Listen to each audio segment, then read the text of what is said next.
Happy Monday, April 15th. It is tax day, so I hope you filed your taxes. If not, at least get an extension. I'm Kimberly Perot, and thanks for joining Wasatch Weekends. On today's show, we had a conversation with Running with Ed. What exactly is it? Can you participate, and more. Plus, Tracy is in the kitchen showing us how to prepare a salmon. So can't wait to show you all of that. But before we get started, you want to see the Monday morning edition of the weather. So let's take a look.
Now, it is that time of year where we are gearing up for Running with Ed.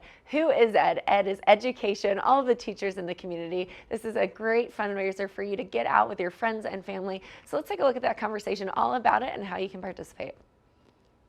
Now, as the ski season is coming to a close, that means more activities and more outdoor adventures are in the works, including the famous Running with Ed relay race. We've got Jen Billow, the Vice President of Advancement for the Park City Education Foundation, joining us today to talk all things Running with Ed and beyond. Jen, how are you this morning?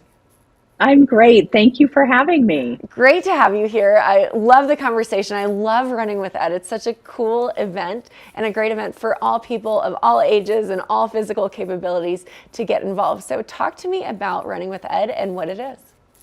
Yeah, absolutely. So as you said, Running with Ed is a relay race fundraiser for the Park City Education Foundation. And the logistics of it, it's an 8-leg relay race. We race around Park City, going to each school in the Park City School District and also up to the UOP. And the legs can vary. One is as short as 1.2 miles, and then I think the longest leg is 6 miles. There is a leg that goes up the stairs, the 700 and some steps along the UOP jump. So we're one of the few races in the country to do that. So it really is something for all ages. You can have a team of up to 8 people. So you only one leg perhaps, or you can run the whole thing. It's just a little longer than a marathon altogether. So if you're one of those very in shape people, you can run the whole thing if you want. And it's a giant start and finish at the Basin Rec Field House. So with a great, we're rocking it at 8 in the morning when we start, and then everyone comes back into the field house and we have music and food and prizes. And it's kind of like the first time everyone's seeing each other without their ski helmets on. And so it's a really fun gathering, and people wear costumes. There's a prize for best costume. So it's not really about winning the race. We actually don't time it. You can time it if you want yourself. I think all the legs are strawbed now, but it's just a great time. And then of course, there's the fundraising aspect, just like almost any other race where, you can fundraise, and there's all kinds of great fundraising prizes as well.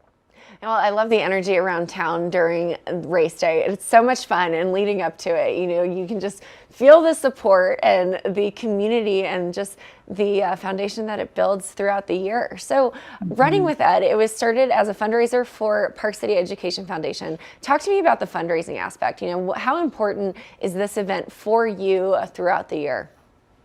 It is really important. And so there's three ways the race raises money. So one of those is sponsorships, and we have wonderful sponsors, including our presenting sponsor, which is Park City Ski Vail Epic Promise, as well as a business called Event Network, and then many other sponsors supporting up and down the line. That's one leg. Then registrations, of course, it's $50 for a student, anyone under 18. Right now is early bird registration. That's $100 for adult, and then the regular registration price is $125. And then there's the fundraising aspect itself. For every person who registers, a fundraising page is created, and they can ask their family and friends and colleagues, to support them through fundraising. The goal for Running with Ed is about $325. So when we started, $325,000, I should say, not 325. When we started in 2010, I think we raised maybe $45,000 and about covered our expenses. Today we're raising $325,000, and all of that goes toward programs that we fund in the Park City School District, and the Park City Ed Foundation funds a total between $1.5 to $2 million in programs every year in the Park City School District. So Running with Ed is a critical piece of that. We cannot fund all of that. And Running with Ed specifically, those dollars go to our classroom grant program. And so that is where teachers, principals, even district admin can ask for funding for programs that they want to try in their classroom or school building. They can be brand new, innovative programs, or they can be programs that have been funded for a very long time, but there just isn't funding in the school district budget for it. So for instance, we help fund robotics and debate at the high school. Those are programs that have been around for a very long time, very successful programs, but they are kind of expensive to run. There's travel fees. And so our funding helps cover the cost so that any student can take part. And so that is a big piece. And the great thing is right now, all of the teachers are asking for their classroom grants. So the deadline to ask is April 1st, and then they'll find out their funding, and they'll put those programs into place next school year. So as the race is raising money, that money is going directly back into the classrooms. And so that's really exciting. I think the other thing that's really cool about Running with Ed, besides the fundraising part, is how many teachers run in the race and educators of the Park City School District. So we do, any Park City School District employee can run in the race for free. And so there's about 200 teachers running around. And so, family, students, they see their teachers running. The feeling is that, we're doing all of this for you guys, for the educators. Like, great public schools are such a centerpiece and critical to making a great, true community. And so we get feedback from the teachers that wow, this is so neat to see our whole town out supporting us and supporting public education, which, let's face it, public education is often underfunded in most states. And so that's why it's such a great feeling for all of us to come together to support students and families through this race. Well, I think it's just such an incredible program and a very fun way to do the fundraising. And what I love about Running with Ed is you can pop onto the website and read stories and how this money is directly impacting. Like the teacher who during 2020 sat in her car and used the school Wi-Fi to teach class, and the STEM programs. There are so many incredible stories to share, and just how this money directly impacts young, bright minds as they continue to work towards their future. So Jen, tell us a little bit about the race itself. So May 18th, what are the details? Starts at 8 a.m. Where can we go for more information? Yes, absolutely. So you can go to runningwithed.com. Super easy URL to remember. Just go to runningwithed.com. It has all the information about the race. You can register your team. Again, as I said, you can have teams from 1 to 8 people. And then it's really easy. Once you've registered and created the team, you can ask your teammates to join you. It's super easy. They'll ask questions too about your t-shirt size, because you get a super fun t-shirt. This is the 15th anniversary of Running with Ed. So it's a very special t-shirt this year, very celebratory in look, that we're excited to provide. You get a big swag bag full of swag. There's Running with Ed sunglasses. So all of these are for the first 1,000 people who register. And typically we have, anywhere from 11 to 1,200 people. So you can register. like I said, a fundraising page will be created automatically for you. So fundraising is not required, but of course, we hope that you'll do it. As you're registering, you'll be asked if you want to help cover a student in need, because we do scholarship all of our students too on free and reduced lunch. And it does cost us $50 a person to put on the race. So if you want to throw an extra $50 towards a student registration, that's super helpful. And then we'll be in contact with you, with details through race day. There's a packet pickup the Friday night that has your t-shirts, your race bibs, all the information that you need. There's maps on the website. So I know teams will often have a get together, a cocktail hour, maybe at someone's house. They'll look at the map, they'll divvy up who's going to run what, and decide their team name or team costume. I mean, there's so many fun team names and team costumes. One team that won best costume one year, they were the Cuddies. They were actually a hockey team. They ran in their full hockey gear. Oh my goodness. Full gear. Other than they didn't wear ice skates, of course, but all the pads, the helmet, carrying, the hockey stick. Super fun. So deciding that. And then, yes, we'll assign you a start time. It'll be sometime between 8 and 9 a.m. We assign start times in 15-minute intervals, depending on your pace time. So fastest teams, tend to run toward the end. Mm-hmm. And then you go, the first person takes off and heads towards the first exchange at Jeremy Ranch. And what's really cool is each school that's putting on an exchange where you pass the slap bracelet, it's a party at that exchange. So these schools are putting on these super fun parties.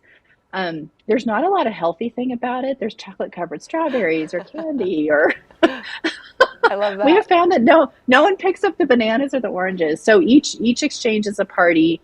The rest of your team will drive to that exchange, and then the next person will run. And so it's just a great day. We have businesses that this is their employee engagement piece for the spring or summer. So, unlike maybe a golf tournament, everyone can take part in this. There is a leg for every runner. Like I said, the shortest leg is 1.2 miles. And so if you have a team of people of all different abilities, you can run together. And then you're just hanging out at these parties for the whole morning. So it's a great day of employee engagement. And then again, the big party at the finish at the field house. Wonderful. Now, Jen, tell us one last time, where's the website and where do we go for more information? Yes. So you can go to runningwithed.com. Super easy. Everything's there that you need to know. And on each page, if you need to reach out to someone, our race director is at runningwithed@gmail.com, and that's on all the pages. And of course, people can reach out to me too. And again, all the proceeds go to funding programs that our students need in the Park City School District. Well, happy 15th anniversary, Jen Billow, Vice President of Advancement for the Park City Education Foundation. Great to have you, Jen. Excited to see the turnout for this year's Running with Ed, which is May 18th.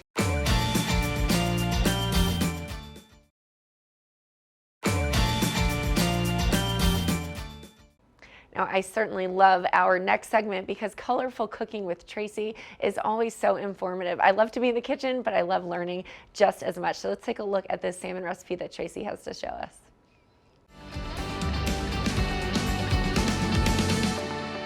Time to talk about salmon. Anti-inflammatory foods. They help your body stay healthy. They fight against disease. Of course, fatty fishes are a perfect anti-inflammatory food. And salmon is one of the healthiest things that you can eat. So we're going to put a little bit of olive oil in our pan. People get nervous about cooking fish, but I'm going to tell you something. It's super easy. The key is buy a good piece of fish and don't overcook it. And season it. Remember, we're talking about zucchini fritters again. We're talking about how you have to season things nicely. Look at how much seasoning I'm going to put on this. I'm going to definitely cover it with a lot of salt and pepper. And I'm also going to get all these little pieces right here. Don't forget about that. Whenever I'm grilling steak or something like that, I make sure I get all the edges. The skin is still on it. So what we're going to do right now is put this flesh side down in the pan. Wait. My pan needs to be a little hotter, so I'm just gonna make sure my olive oil is all in there. I wanna hear a sizzle when I put it in the pan. And look at that though, that's a nice piece of fish. Now what they say when you are looking for fish, when you're buying it, you wanna find a piece of fish that doesn't smell like fish. So if you walk up and you're like, ew, that stinks, don't buy it. You also wanna make sure it has a nice flesh. Like see how that's really firm? That's what you want. Okay, we've got a little bit of a warmer pan here, so I'm gonna put that fish right down like that, skin side up. We will flip it over. It will not take very long. I put a cold piece of fish in a warm pan, so I'm going to turn the pan up just a little tiny bit. We are going to make an orange avocado blueberry salsa to go on top of the salmon. So see how I'm just pulling that off? It could ripen up another day, but we're using it today. So this is how you do it. You cut around the pit, the seed in the middle, and then you cut like this. This is the perfect way to peel an avocado, and this is how you get most of the nutritional value. You peel it like a banana, right? How many times have you tried to scoop it out with a spoon and it just hasn't worked out? This is how you do that. You peel this like a banana, and then we have a nice avocado. So, and look, I like the firmness of this. If I was making avocado toast, I would be disappointed that it was that firm, but since we're putting it in a salsa, I like it. Okay, so we're just cutting those up into nice little pieces, the kind of the same size as the blueberries. So I'm gonna get those in my bowl for salsa. The fish is cooking up nicely. I can hear it kind of sizzling, which is what you want. I'm gonna put a bunch of just whole blueberries. And like I said, blueberries are so good right now and so good for you. So we're gonna put equal amounts of blueberries and avocado in there. I'm gonna put a little bit of salt and pepper, because I love my salt and pepper. Gotta have it on everything. I really like spice, so we are putting some jalapeno in there. We'll mince this up really small. Depending on how spicy you want it, take the seeds out if you don't want it that spicy. Keep the seeds in if you do want it spicy. A lot of people claim that if you roast your jalapeno first, then it's going to be even more spicy. And you know what? I kind of believe it because I really like to roast those. Okay, that's too much. We're going to do about 1 part. So 2 parts blueberries, 2 parts avocado, 1 part zucchini. And of course, we'll have the real recipe because nobody likes it when I tell them parts. And then we're going to add some orange. Orange and salmon go so nicely together. I'm going to put a little bit of the orange juice right in there because why waste that delicious juice? And then I'm going to segment this orange. So when you segment an orange, you just do like this, get everything out of there. This is a good orange. I'm kind of surprised though, because oranges are usually a winter time fruit, but this one is juicy and delicious and smells really good.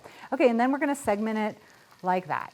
So we're gonna do that all the way around just to keep the membrane out. This is a delicate way to enjoy an orange. All right, moving on over here. Got to get the orange off my hands. If you're flipping your fish or your steak or anything that you're cooking in your pan or on your grill and it doesn't want to flip, it's stuck a little, give it another minute. You want all those juices. Oh, this one's ready. See that? There we go.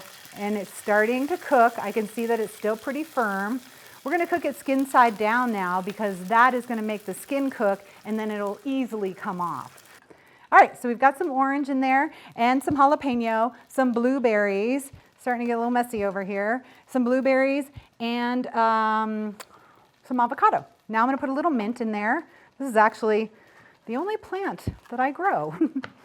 All right, so we'll put a little mint in there. We've got a little bit of the juice from the orange in there. And now I'm going to add a little more salt and pepper. I know I added some before, but I'm adding a little more. And then I'm going to add just a tiny bit of rice wine vinegar, just to give it that acidic flavor, taking it off the heat, skin side down. Now that's a sockeye salmon. So there's different kinds of salmon. So you get king salmon, sockeye salmon, coho, and pink. Most of the time we get sockeye. Sockeye is a delicious fish as well, and it's red. It's from the Copper River in Alaska, and that river is 300 miles long, and these fish have to swim upstream forever. So they're big, they're meaty, they're delicious, and they're really healthy for you, high in omega-3s and good food for anti-inflammatory eating.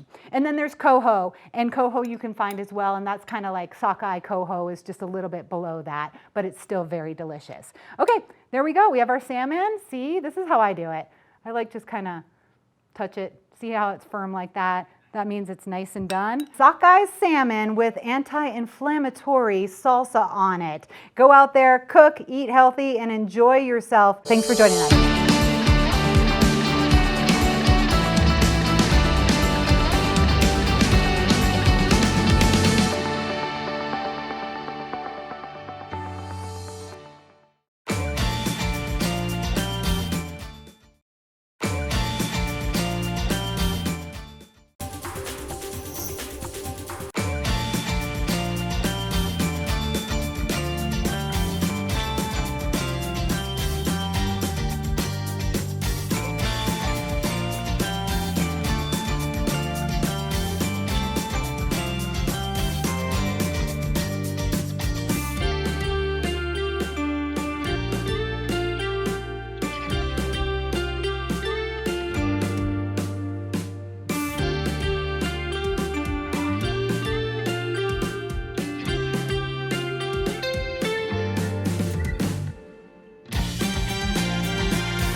Well, thanks for joining me this Monday morning. Remember, file those taxes. It's April 15th. I'm Kimberly Perot, and we really enjoyed having you with us on this Wasatch Weekends edition.